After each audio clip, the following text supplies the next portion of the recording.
Perkenalkan, nama saya Angga Senivar dengan NIM 12S24032.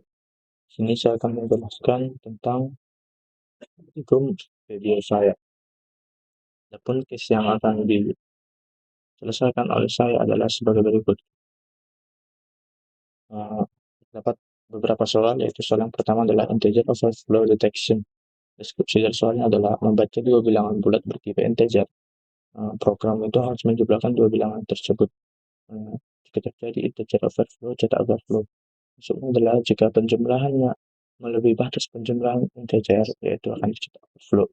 Jika tidak terjadi overflow, maka cetak asli penjumlahannya. Dilarang menggunakan long, integer, atau try catch untuk mendeteksi overflow.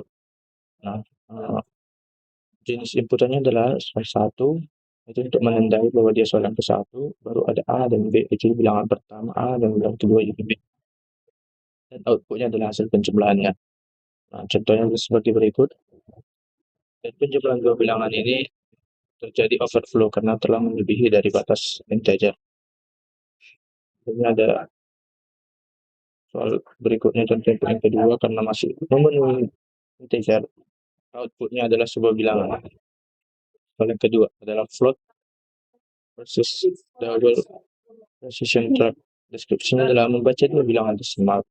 Jumlahkan keduanya menggunakan float, jumlahkan juga menggunakan double. Hitung selisih absolut dari kedua hasil tersebut.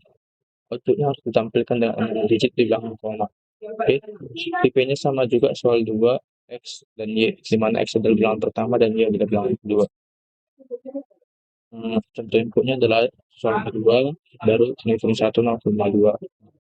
Selisihnya sehingga 0,00 karena tidak memiliki selisih. Sama juga di contoh input yang kedua ini, outputnya adalah aturannya 0,00 di program. Oke, soal yang ketiga adalah primitive versus wrapper comparison. Deskripsinya adalah membaca bilangan bulat n dan melakukan langkah-langkah berikut. Menyimpan n ke dalam objek integer A, lalu salin nilai A ke integer B. Tambahkanlah 1 ke A, lalu bandingkanlah A dan B menggunakan operator sama dengan metode equal. Baru contoh inputnya adalah soal 3 n. Oke. Ini adalah contoh input yang lain. Jadi itu struktur inputannya. Contoh inputnya adalah soal 3 127, di mana outputnya adalah false dan equalnya adalah false, dan berikut juga ada soal 3 128, outputnya adalah false dan equalnya adalah false. Selanjutnya adalah soal keempat, string immutability and reference. Deskripsinya adalah membaca bilangan satu bilangan satu string S. Lakukan langkah berikut. Buat string A sama dengan S, buat string B sama dengan new strings. Gabungkanlah string X ke A, bandingkan A dan B menggunakan operator sama-sama method equals. Struktur inputnya adalah input S, di mana S adalah sebuah bilangan satu string tadi. Contohnya adalah input soal keempat, hello. Outputnya adalah false equals false. Oke, soal nomor kelima, parsing and type FT. Deskripsinya adalah sebagai berikut. Baca satu bilangan bulat, satu bilangan desimal, dan itu boolean. Lakukan langkah-langkah berikut. Proses seluruh input ke tipe data yang sesuai. Hitunglah integer kali double. Jika nilai booleannya adalah false, maka harus dikali minus 1. Cetak hasil dengan 2 digit di belakang koma.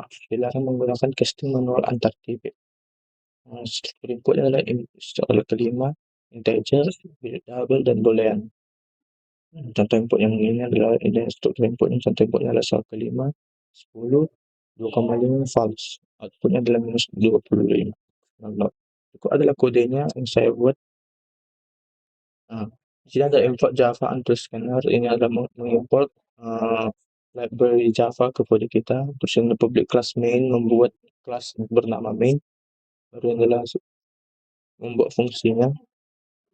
Scanner xj sama dengan new scanner yang adalah membuat kita user bisa menginput ke program ini. Sedangkan kode ini adalah berguna untuk mengecek apakah ada inputan atau tidak ada inputan. Jika tidak ada inputan, maka program diberhentikan. Ini adalah string shortcut. Saya menggunakan metode switch di sini. Selain metode switch, metode if else juga bisa dibuat di sini, di mana switch ini saya membaca dia inputan pertamanya. Jadi inputan pertamanya dibaca soal ke satu, soal kedua. Jadi ketika dibuat inputan soal ke satu, logika soal ke satu lah yang dijalankan. Oke, misal kita juga eh, di kode yang ini akan dipilih, akan dibaca dia menggunakan dia mau switch ke soal ke berapa. Ketika case-nya adalah soal ke satu, maka program yang inilah dijalankan. Oke. Nah, di sini adalah program penjumlahan tadi, di mana integer A sama dengan SC next integer, baru integer B sama dengan SC next integer. Nah, jika overflow penjumlahan dari A dan B, maka dicetaklah overflow. Jika tidak, maka hasil penjumlahan adalah di outputkan. Lanjut soal yang kedua, di mana ini adalah membaca kalau ini adalah membaca angka dalam bentuk string. Baru ini floatnya mengubah dia ke float, baru diubah ke double. Nah, hasil penjumlahan mereka, floatnya itu dan double-nya dijumlahkan, baru carilah selisihnya. Berapa selisihnya? Lalu biasa kalau outputnya harus 6 bilangan di belakang koma. Oke, lanjut ke soal ketiga, di mana tadi soal ketiga adalah uh,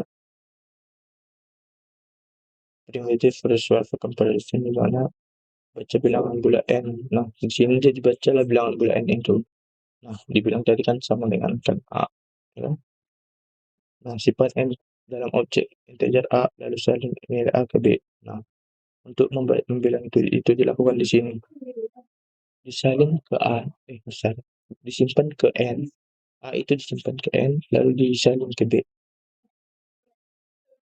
Nah, jadi B itu bekerja di situ tidak menyalin tapi merujuk ke objek yang sama. Nah, A sama A tambah satu nilai-nilai integer yang itu immutable sehingga dibuatlah objek baru yaitu A. Lalu dibandingkanlah alamat objek itu seperti yang tadi dibandingkan. Nah, jika dia equals, bandingkan nilainya juga equals. Soal yang keempat adalah uh, ini seperti yang kita tahu, soal yang keempat itu adalah string immutability and reference, di mana dia akan membaca sebuah uh, string yaitu s, lalu uh, buat s dan a itu merujuk ke objek yang sama. Okay. Nah, baru buat juga objek yang baru yaitu b. Okay. Nah, string itu kan bersifat immutable. Nah, sekarang a itu sudah merujuk ke sebuah objek baru karena kita sudah membuatnya menuju objek ke S lagi, menuju objek isi S lagi, baru bandingkanlah juga. Dan jika dia equals, outputnya akan equals. Soal yang kelima adalah kode yang di atas ini adalah mengubah input menjadi string. Input yang kita pertama diubah jadi string, di mana tipe bilangan integer diubah ke objeknya menjadi integer persen, lalu juga file double, lalu juga file boolean diubah menjadi double dan boolean. Tentu penamanya bebas sesuai kita sendiri, yang penting kita paham. Lalu seperti yang dibilang tadi, soal kelima kan dikalikan integer dan double-nya. Nah, dikalikanlah dia di sini. Kode ini dalam mengalikan dua bilangan itu. Nah, jika dia seperti yang dibilang, jika nilai bulannya adalah false, hasil dikali minus 1. Nah, jika hasil booleannya adalah false, maka outputnya adalah harus dikali minus 1. Dan jika tidak dikali minus 1. Nah, ini adalah membaca boolean, apakah tidak membaca boolean ini adalah membaca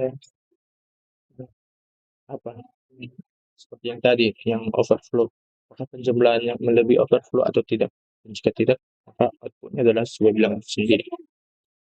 Nah, saya coba run.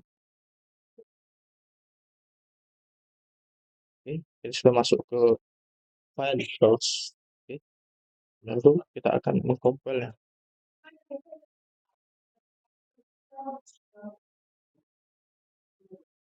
Ini sudah tercompile, kita run. Nah, ini akan masuk bilang apakah dia overflow atau tidak. Ya, outputnya adalah overflow.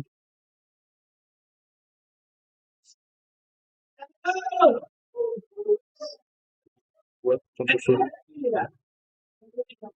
kita akan membuat soal yang baru yaitu 3 tambah 4. 5 tambah 7 4 sesuai output. Lalu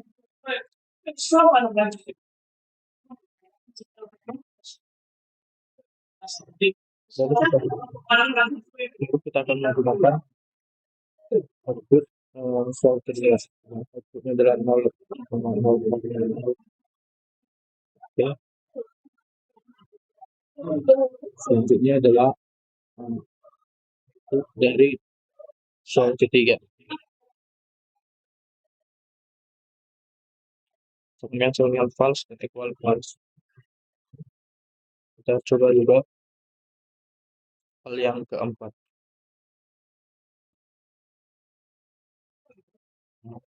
Sini seperti yang saya bilang tadi, saya menggunakan switch di mana ada soal 1, soal 2, soal 3, soal 4.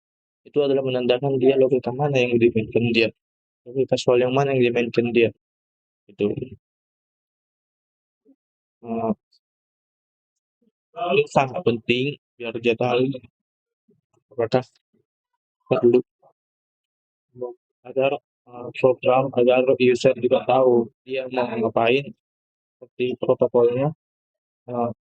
User mau ngapain dan mesin tahu dia ngapain dan mesin tahu dia lagi ngapain. Manusia juga tahu mesin itu lagi ngapain itu istilahnya. Ya, ini 25. Oke, itu adalah akhir dari presentasi saya. Semoga apa yang saya jelaskan dapat dipahami dengan baik. Adapun kesalahan tata bahasa atau tidak nyamanan saya mohon maaf. Terima kasih.